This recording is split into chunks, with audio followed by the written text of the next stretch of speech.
Hi అండి అందరికీ welcome back to నందు వరల్డ్. ఈరోజు లంచ్ బాక్స్ రెసిపీస్లో మరొక హెల్దీ రెసిపీ చూద్దాము. ఇదైతే పుదీనా రైస్. ఇది చాలా ఈజీగా సింపుల్గా ఎలా చేసుకోవాలో చూద్దాము. ఫస్ట్ అయితే ఒక కట్ట పుదీనా, అల్లం, అలాగే 2 నుంచి 3 పచ్చిమిర్చి వేసుకోవాలి.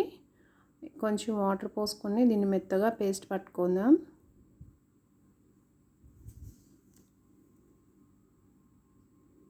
ఇప్పుడు ఒక బాండీ పెట్టుకుని అందులోకి 5 నుంచి 6 స్పూన్ల నూనె, అలాగే కొంచెం బటర్ వేసుకోవాలి. ఇది పూర్తిగా మీ ఆప్షనల్.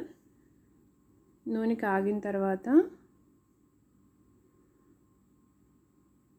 ఇందులోకి ఒక బిర్యానీ ఆకు, 2 లవంగాలు, 2 ఇలాచి, కొంచెం దాల్చిన చెక్క వేసుకోవాలి. ఫ్రై అయిన తర్వాత ఒక ½ కప్ జీడిపప్పు, సన్నగా తరిగిన ఉల్లిపాయలు వేసుకోవాలి.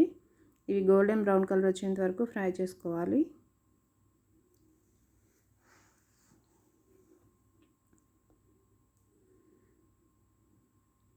ఇవి ఫ్రై అయిపోయిన తర్వాత ముందుగా మనం మిక్సీ పట్టుకున్న పుదీనా పేస్ట్ అనేది వేసుకోవాలి.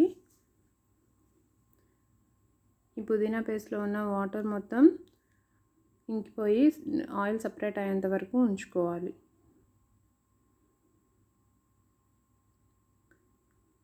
ఇప్పుడైతే ఆయిల్ సపరేట్ అయిపోయి పుదీనా పేస్ట్ ఫ్రై అయిపోయింది కదా. ఇప్పుడు దీనిలోకి తగినంత ఉప్పు, ½ స్పూన్ కారం, గరం మసాలా, జీలకర్ర పొడి, ధనియాల పొడి, అలాగే ½ స్పూన్ పసుపు వేసుకోవాలి.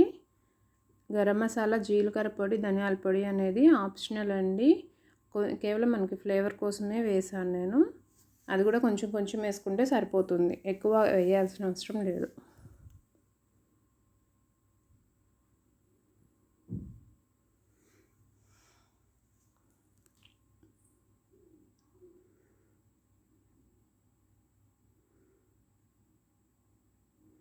ఇవన్నీ ఒకసారి ఆ పుదీనా పేస్ట్ పట్టేలాగా కలుపుకుందాం.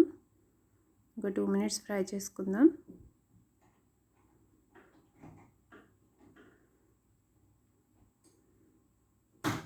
ఒక 2 మినిట్స్ తర్వాత మనం ముందుగా బాయిల్ చేసి పెట్టుకున్న రైస్ యాడ్ చేసుకోవాలి. ఇక నేను బిర్యానీ రైస్ యూస్ చేస్తున్నాను, మీరు నార్మల్ రైస్ అయినా యూస్ చేసుకోవచ్చు. ఈ మసాలా మొత్తం ఆ రైస్కి పట్టేలా ఒకసారి కలుపుకొని పైనుంచి కొత్తిమీరతో గార్నిష్ చేసుకుంటే మనకి ఎంతో టేస్టీగా ఉండే పుదీనా రైస్ అయితే రెడీ. ఇది రైతాతో తీసుకుంటే చాలా బాగుంటుంది, లేదా అలా అయినా తినేసేయచ్చు. ఈ రెసిపీ కనుక మీకు నచ్చినట్టయితే please like, share, subscribe. Thanks for watching.